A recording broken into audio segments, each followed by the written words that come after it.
नमस्ते प्यार दर्शकों, एक साधु ने सुनाई एक सुंदर सी कहानी कमल का फूल। हिंदी लोक कथा। कमल के संबंध में अनेक विश्वास, मिथक एवं किंवदंतियां प्रचलित हैं। इनमें कहीं इसे एक प्रेमी युवक बताया गया है और कहीं इसे स्वर्ग का देवता कहा गया है।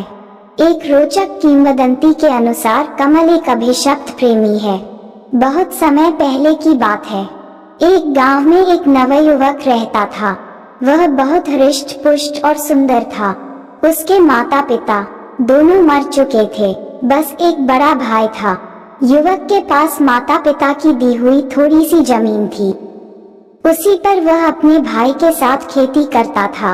युवक और उसका बड़ा भाई दोनों बहुत मेहनत करते थे। वे खेती किसानी के साथ ही मेहनत मजदूरी भी करते थे।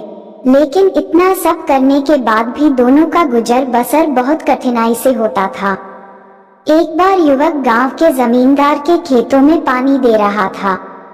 सुबह का समय था। जमींदार के खेत गांव के बाहर थे और खेतों के पास एक बड़ा सा मैदान था।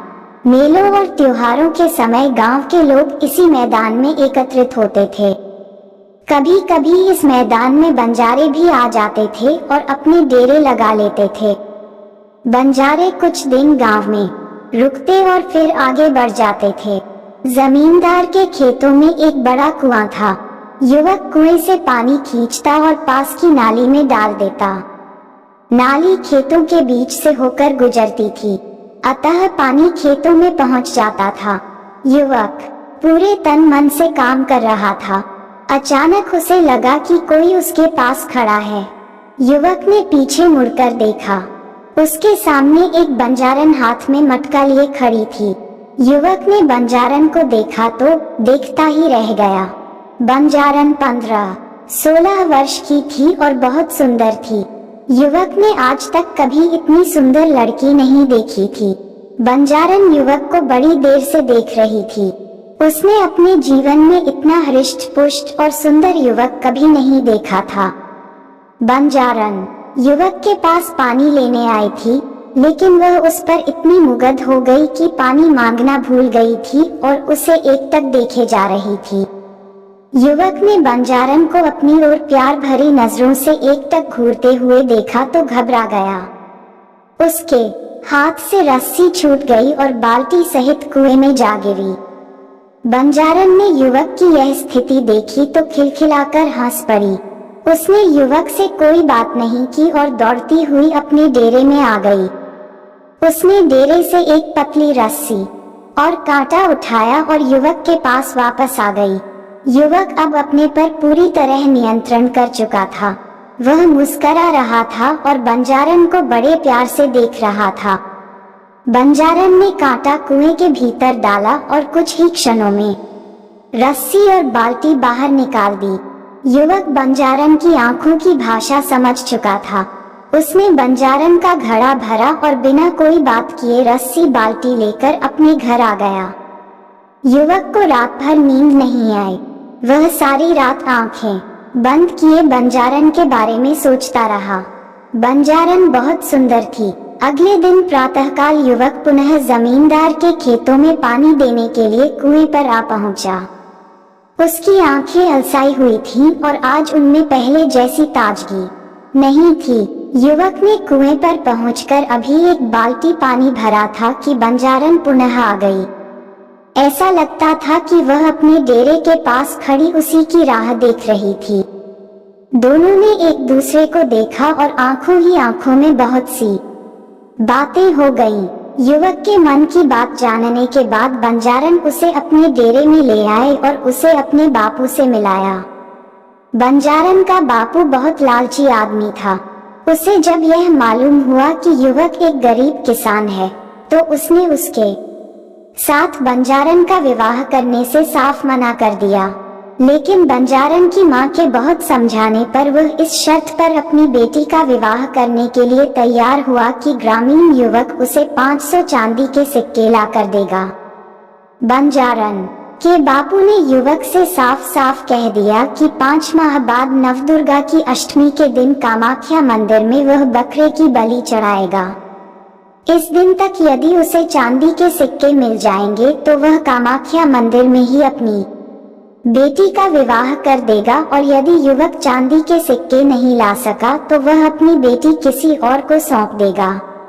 युवक ने बंजारन के बापू की शर्त मान ली। वह शरीर से हृष्ट पुष्ट और मजबूत होने के साथ ही बड़ा साहसी भी था। उसे विश्वास था कि वह किसी तरह मेहनत मजदूरी करके चांदी के 500 सिक्के इकट्ठे कर लेगा। बंजारे 3 दिन गांव में रुककर चले गए। उनके साथ बंजारन भी चली गई। ग्रामीण युवक अपनी बंजारन को जाते हुए देखता रहा। बंजारन भी उसे बार बार मुड़ मुड़ कर देख रही थी। बंजारन के जाने के बाद युवक अपने घर आ गया। उसे 5 महीने में 500 चांदी के सिक्के कमाने थे। युवक ने बहुत सोच विचार किया। इतना धन उसे केवल जमींदार ही दे सकता था। अगले दिन युवक जमींदार की हवेली पहुंचा और उसने जमींदार को अपनी समस्या बताई। जमींदार ने उसकी बात बड़े ध्यान से सुनी। वह युवक को 100 सिक्के प्रतिमाह इस शर्त पर देने के लिए तैयार हो गया कि वह दिन रात जमींदार का काम करेगा और सभी तरह के काम करेगा। युवक ने जमींदार की बात मान ली और जमींदार की सेवा में लग गया। युवक बहुत मेहनती था। वह दिन भर जमींदार के खेतों में काम करता और रात को जमींदार की हवेली में आ जाता, और जमींदार उसे जो भी काम देता वह करता।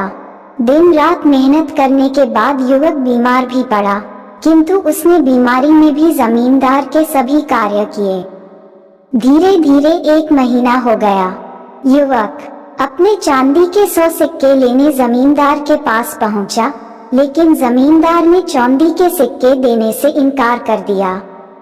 उसने युवक से साफ कह दिया कि उसकी इस तरह की कोई बात उसके साथ नहीं हुई थी।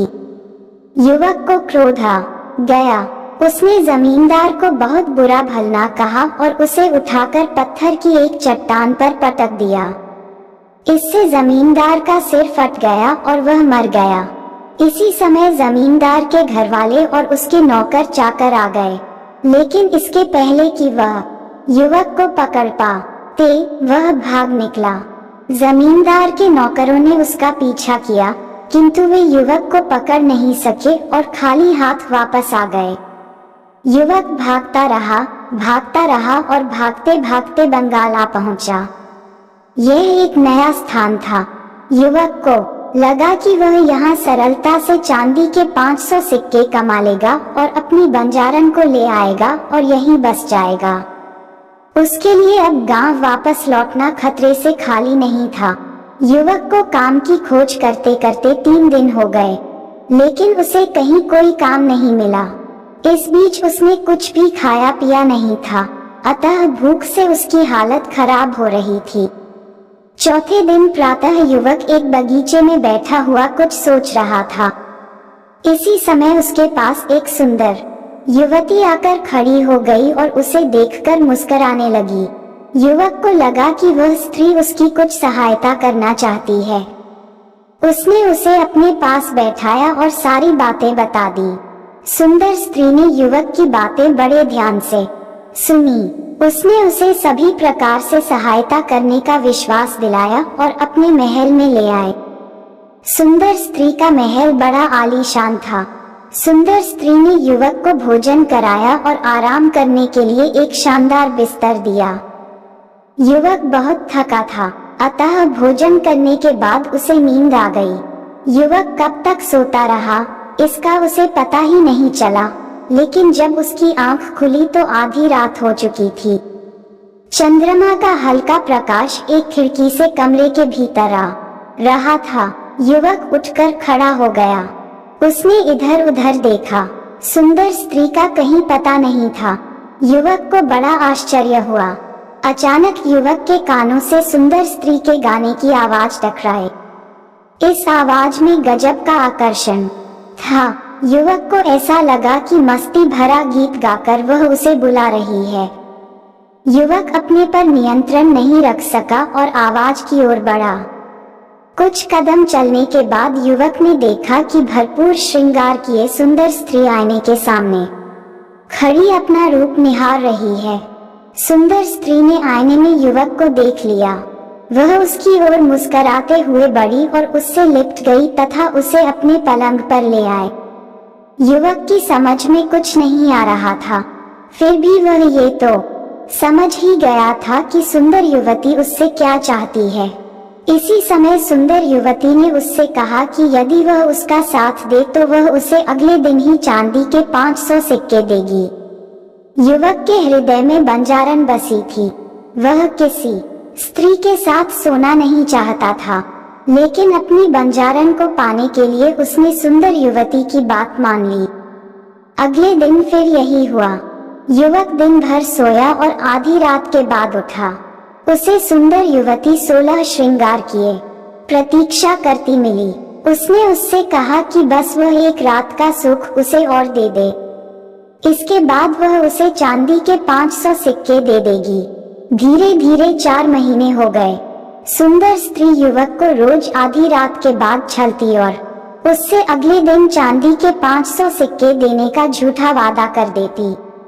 युवक के लिए अब और प्रतीक्षा करना कठिन हो रहा था।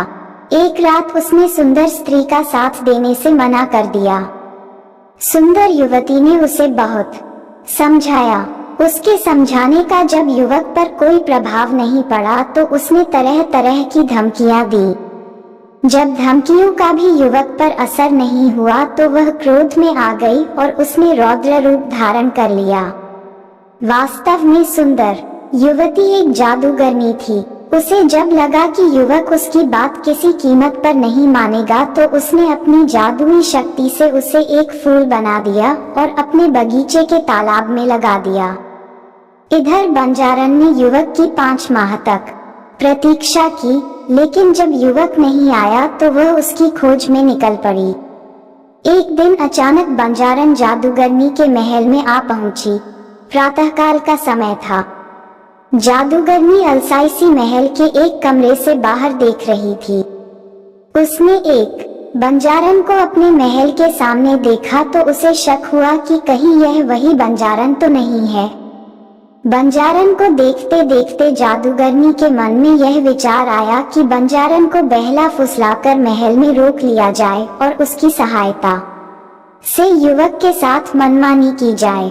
यह विचार आते ही जादूगरनी महल के द्वार पर आए और बंजारन को महल के भीतर ले गई। उसने बंजारन को युवक की पूरी कहानी बताई। उसने बंजारन को यह भी विश्वास दिलाया कि वह आज की रात ही उसे उसके प्रेमी से मिलवा देगी, लेकिन उसने उसे यह नहीं बताया कि उसने युवक को कमल का फूल बनाकर बगीचे के तालाब में लगा दिया है। बंजारन खुश हो गई। उसे लगा कि सामने खड़ी स्त्री एक देवी है और वह उसकी इच्छा अवश्य पूरी कर देगी। जादूगरनी ने बंजारन से दिन भर अच्छी अच्छी बातें की और उसके प्रेमी युवक की बहुत प्रशंसा की।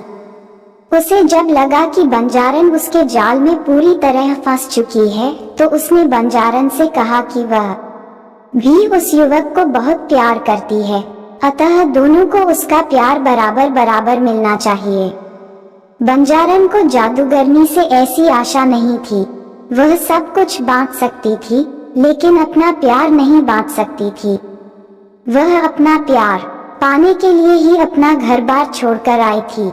जादूगरनी ने बंजारन को समझाने का बहुत प्रयास किया, किंतु बंजारन नहीं मानी और भड़क उठी।